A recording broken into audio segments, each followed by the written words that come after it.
Ah, Netlify. Pour beaucoup de développeurs, ce nom est devenu un réflexe. C'est synonyme de déploiement web simple, rapide.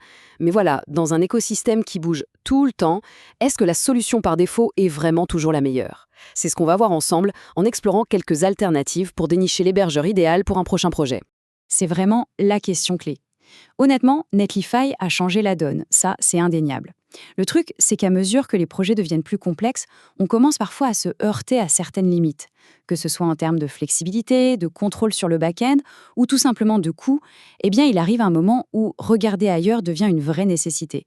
Et il faut être juste, si Netlify est devenu aussi incontournable, ce n'est pas un hasard. C'est la plateforme qui a vraiment popularisé l'architecture Jamstack et le déploiement continu à partir de Git. Elle a complètement transformé la façon dont les développeurs mettent en ligne leur site en rendant le processus incroyablement simple et rapide. Alors, à quel moment est-ce qu'on commence à se dire « Tiens, et si j'allais voir ailleurs ?» Même si Netlify est excellent, ce n'est pas la solution parfaite pour tout. Et c'est justement en explorant ces limites qu'on découvre tout un monde d'alternatives, chacune répondant à des besoins bien spécifiques. Souvent, les frustrations qui reviennent sont les mêmes. On peut se sentir un peu à l'étroit côté back-end, voir la facture grimper en flèche à mesure que l'équipe grandit, ou encore avoir cette petite peur d'être enfermé dans un écosystème propriétaire. Et puis, il y a cette envie de transparence, de contrôle, ce que seules les solutions open source peuvent vraiment offrir. Pour bien illustrer ça, on va mettre en scène deux concurrents avec des philosophies radicalement opposées. D'un côté, on a Netlify, le champion des technos modernes et des workflows pour développeurs.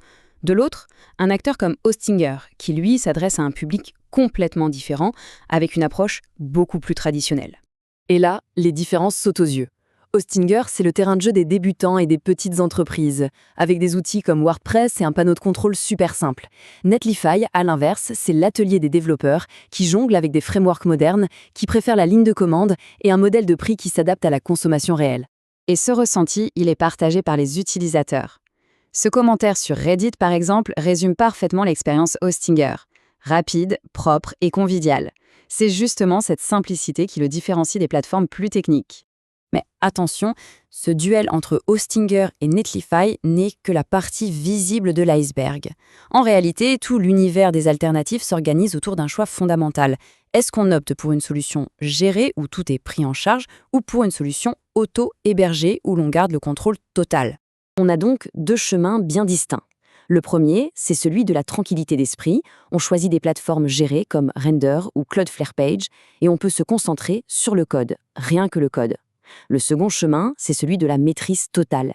Avec des outils comme Coolify ou Doku, on devient le seul maître à bord de sa propre infrastructure.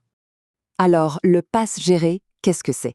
L'idée est simple. La plateforme nous fournit tout ce dont on a besoin, de la base de données au déploiement en un clic. C'est la voie de la simplicité. Le compromis, on est complètement dépendant de l'infrastructure du fournisseur.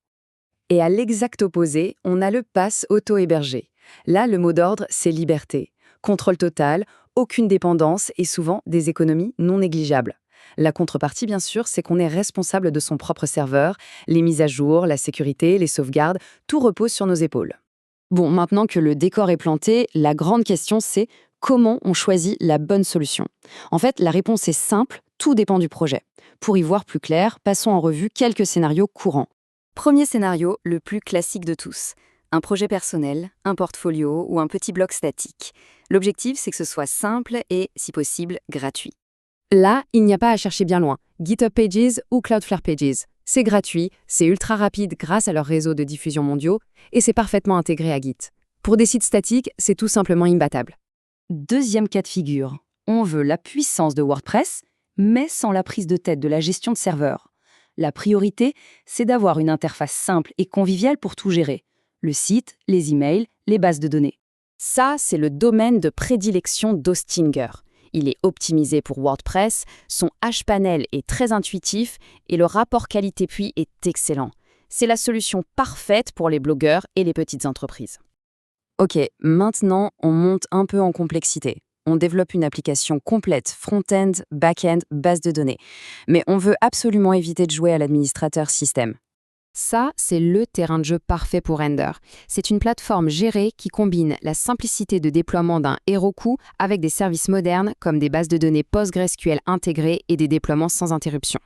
Et pour le dernier scénario, disons qu'on adore l'expérience de développement de Netlify, les déploiements automatiques depuis Git, mais qu'on veut un contrôle absolu sur la machine, sans dépendre d'un fournisseur. Pour ce besoin très précis, des alternatives auto-hébergées comme Coolify ou Doku sont la solution. Elles répliquent cette expérience de déploiement moderne, mais sur un serveur que l'on contrôle soi-même. C'est le meilleur des deux mondes, un workflow efficace et une souveraineté totale. Et pour finir, une petite question pour se projeter un peu. À l'heure où les intelligences artificielles commencent à écrire et à déployer du code à notre place, vers quoi va-t-on se tourner? Est-ce qu'on va privilégier la simplicité absolue des plateformes gérées ou au contraire le contrôle total d'une infrastructure qu'on maîtrise? Le débat est ouvert et ça va être passionnant de voir comment le paysage va évoluer.